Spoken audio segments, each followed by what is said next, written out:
Hello race fans, today we're talking D-Class Oval.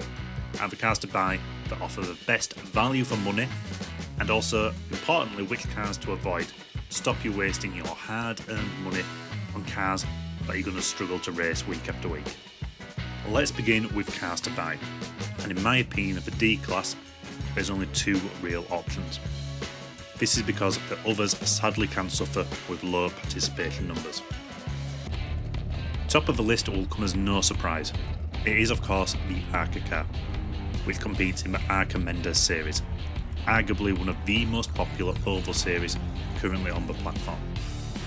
It has consistent strong participation levels season after season, meaning multiple splits most hours of the day, resulting in competitive racing. It's also the logical path up the ladder to NASCAR coming from rookies. The current ARCA car is also brilliant at teaching you key oval fundamentals that are going to transfer well to other cars in the future. If you're yet to make it out of rookies, don't fret, make sure to check out the video linked in the description. This covers the 5 main tips that helped me to improve and get out of rookies and into D-Class. I'll also link the video at the end. If you'd rather be racing on the short ovals, then there's only one real option at D-Class. This is the late model stock, racing in the Z-Max cars top. Where ARCA does race on a few short ovals, the late model stock only races the short oval, and is the natural path of the licence if that's what you want to focus on. Because it races the short ovals, it's also a brilliant car to help you improve your throttle control and trail braking, as they're essential to being competitive both in this car and on the short oval tracks. Although not as popular as the ARCA, the late model stock is generally speaking the next most popular, meaning it is still relatively easy to find races that go to multiple splits, keeping the racing close and competitive. But if you want those multi-split races, you tend to have to focus on when the American drivers will be more active to increase your chances, more so than you would have to do with the ARCA. One bonus that the late model has over the ARCA is that you can also race it in C-Class, in the Z-Max car or unfixed series, meaning you get a lot more value for money as you get to race it both in D-Class and then you don't have to buy another car for C-Class. I couldn't talk about D-Class without covering the Draft Master series. Like the Ringmaster series in the sports car, this series changes car each week rather than track. In the Draft Master, we spent half of it at Talladega and the other half at Daytona. This is a popular series but relies on you owning multiple cars, which is why I haven't included it so far, as it can often get expensive. It's one of the series that you will probably come back to as you move up the licenses and buy more cars, as it's a nice little bonus race if you happen to own the car for that week. As a side note, the ARCA car is in the rotation of cars for this series, so some seasons you'll get an extra few races in the ARCA car if you own the car on tracks. Before I move on to the cars to avoid, drop me a comment below if you agree with my recommendations so far, or if not, what you're currently racing and why. Also please drop me a like and subscribe if you want to see more content like this in the future. Now the cars to avoid.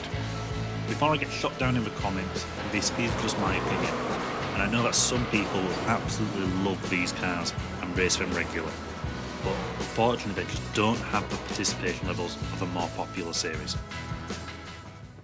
First up is the Indy Pro 2000.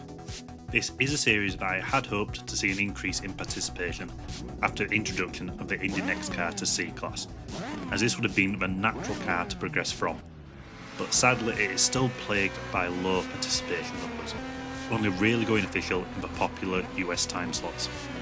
For this reason, if you're looking to save money, I cannot recommend this car, which is unfortunate as if you're looking to race open wheel on the ovals, this is the natural D-Class choice. Next up, we have the SRX car. This is arguably one of the most low participation oval series cars currently on the platform, and struggles to go official even in peak US time slots. The car also doesn't really fit into any natural progression, as there's not really anything similar to this car above it.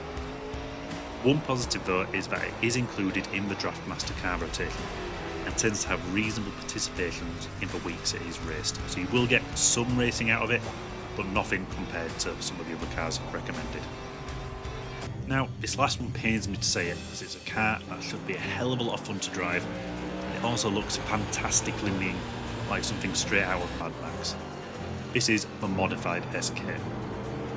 It's another that suffers with low participation, and you're rarely going to find an official split. And even if you do find a split, you're probably only going to have a top and bottom, meaning skill levels will vary massively, leading to uncompetitive races, and often also small grid sizes. This is a shame, as this is a car that often races at many of the free tracks, meaning if it had more participation, it would be a no-brainer in terms of bang for your buck racing. So that concludes my cars to buy and avoid in D-Class Oval. Let me know in the comments if you agree or disagree and what you're currently racing on the ovals. As always, if you've liked this video, drop a like and subscribe so you don't miss any future videos. As always, thanks for watching and see you out on track.